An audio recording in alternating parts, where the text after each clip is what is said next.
2 days of talks between Prime Minister Modi and President Xi.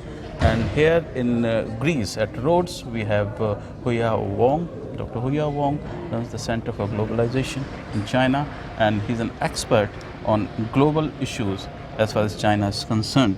Thank you for talking to us, number one. Thank you. Yeah, we just begin with this, one of the most important meeting between the two leaders of China and India. How has this visit of President Xi gone down among the Chinese people? How it's being seen by Chinese people? Yes, absolutely. I think that the India and China has such a long tradition. It's the two biggest country in terms of population. We have a 2.6 billion of the world. That's really tremendous. And also that India and China have so much complementary of each other. I've been to India many times. As a matter of fact, yesterday I published a special column op-ed on India Express on Indian-China relation. So I think this relationship of President Xi visiting India and get such a welcome from Indian people, from President Prime Minister Modi is very impressive. The Chinese people are really impressed, and they felt that India and China there should be brothers and good neighbors, and they should really work together. And there's so much in complementary of each other. And China and India can work together on the infrastructure, on the tourism, on the all kind of manufacturing. There's so much in common. So I think that Prime Minister Modi was in Wuhan last year in Beijing, yes. And then now President Xi paid him a visit. So I'm glad to see the personal rapport has been established between the two leaders, and also this has actually will really enhance the sentiment in China, that awareness of India, and also the potential for India. And also we're also cooperating on the RCEP, RCEP, and we're cooperating on the Indian and Chinese, and we're trying to import more from India. We want to have more students come to India. So there's many ways we can do that. But there's a mismatch in terms of the scale of what China has achieved in the last 70 years. Yeah. You just had 70 years celebrations, and what India has achieved last 72 years. Yes. There's a huge trade deficit which we want to bring down. Yeah. That's one thing. Second thing, that people-to-people relations are not what it should be between two countries with Absolutely. a billion plus. Absolutely. So, do you think that what can we do to remove this mismatch between the two countries? Yeah, there are several things I could recommend. I think in order to make improve the awareness, China has 150 million people travel outside China, Yes, overseas. I mean, it's a very small, tiny portion of that went to India. India is such a historical, splendid country, and so many historical sites, and the Buddhism, the birthplace. Let's have a visit India movement in China. Could be them. Second, we should send more students by the two countries, bilateral exchange on the student exchange. The first Chinese student, Xuanzang in the Tang Dynasty, went to India to get the Buddhism introduced into China. Xuanzang is he's taught in schools in India. That's right. And when he went back to China, he took Buddhism with him. That's right. And Tang Dynasty, as you know. Yeah. Emperor, he decided to take Buddhism to China. Absolutely. And fused it with Confucian. Exactly. Confucius values to make China what it is today. Absolutely.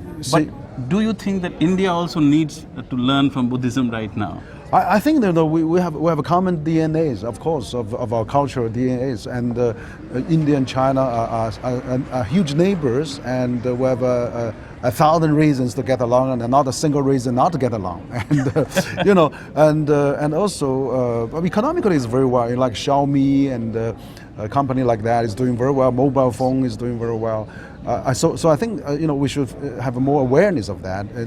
People-to-people exchanges, tourism, student exchanges, and then we can on the economic front we can have more e-commerce, digital economy, technology transfer, finance. Yes. Like AIB is a good example. We have a vice president for AIB from India, and since AIB established for the last 4 years, India is the largest recipient of AIB loans. So I think there's many ways we can work together. But there's always been this, hesitation from the part of Indians that China is a big enemy of ours. China is doing this. China is expanding. China is very close to Pakistan. Yeah. And so How do you remove that? Like your relationship with Pakistan has really become very strong lately. Yeah. India has this running row with Pakistan on Jammu and Kashmir Sure, and sure. all that.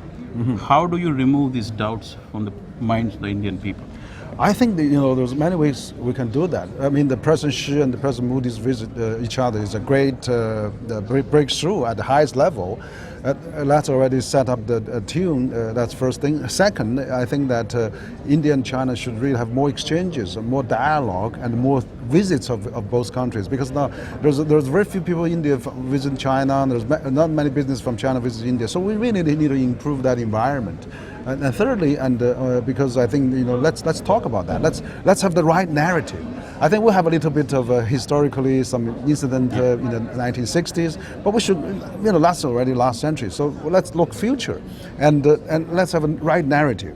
India and China are two largest developing countries in the world. We have the two largest population in the world. We have so much in common. So that kind of narrative is not there. We are only saying, we maybe become enemies, or we become a, because of if we have the negative narrative, Pakistan will be always there. So Yeah. But I think Is there there's a saying in India that my enemy's enemies is my friend. Yeah. That's the problem in India. So we see our enemies as my friend, and here the friend's friend is my enemy. Yeah. So that's the kind of mindset we've got into. Yeah. And President Xi also said that he'll be looking at the situation in Jammu and Kashmir and Pakistan very closely. Yes. And they'll be taking stands. Can we for once say that the relationship of China, of Beijing, with Pakistan is separate than the relationship of Beijing with Delhi? I think, we can do many things to improve that. We can actually, for example, on Belt and Road, we have one route for India. We can have an Indian-China corridor on that. And we can also, trying to get this South Asia together. We should strengthen more in the Shanghai Cooperation. So I mean, the Himalaya region, we can have a Himalaya consensus. Let's work together. Let's also this ASEP. ASEP, India is there, Pakistan is not there. So let's work on the economic benefit. So I think when the economic pie is so large, so attractive, and then we will forget about those geopolitical disputes. Second thing is that the last government used to say that our relationship with China, we can have a disjunct between our trade relationship economic relationship with China, one part, and political relationship with China, another part. The politics can wait, but the economies can't wait. That's right. Yeah. No, I think economy should always come first, because that's directly tied to the well-being of the peoples of those countries. And so if Indian people have more quality product from China, if India has more tourism coming, spending dollars in India, visiting India, that kind of good feeling will come up. And so let's build up the goodwill, good feelings, and after President Xi and President Modi's meeting, and then we can from there. So I think we have to dismantle those mistrust and that lingering around there, and we should build up the trust. So if we have the trust, and then we can solve a lot of issues, and the economic is the strongest bond of both countries, and we are so much in complementary. India needs infrastructure. China has just developed a huge infrastructure. The expertise and technology can be used for India, and also the trade and also the exchanges, and China can buy more from India as well. There are so many things we can do together. Let's have the right narrative rather than just lingering on those old bad memories. I think we should look forward for the good relations. Absolutely, on that very positive note, and thousands of reasons to be together, and very few not to be together between India and China. Dr. Wang, thank you very much for talking to us. Thank you very much. Thank you very much for talking to GoNews. Thank you very much.